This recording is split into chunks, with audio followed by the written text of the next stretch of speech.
Judge, as a black woman who has served on the bench, how blatantly racist is it for Republicans in North Carolina to go after the only black woman on the Supreme Court there for speaking about the subject of racial bias? Well, Mehdi, we have been here before.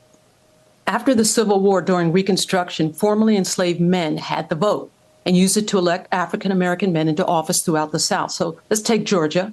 During Reconstruction, 69 African-Americans were elected by black voters as state delegates and state senators. However, when the federal government, on orders from President Andrew Johnson, withdrew federal troops from the South, Reconstruction came to an end, Jim Crow began.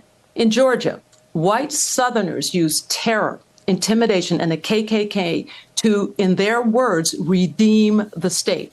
1/4 of Georgia's duly elected black officials were killed, they were threatened, they were beaten, or they were jailed. By 1906, there was just one black legislator who was elected by black voters in Georgia. So what does this have to do with today? Well, after the murder of George Floyd and what seemed to be a racial awakening in America, we were in a 21st century Reconstruction, where we saw efforts to reform the criminal legal system and to bring racial equity to all manner of institutions.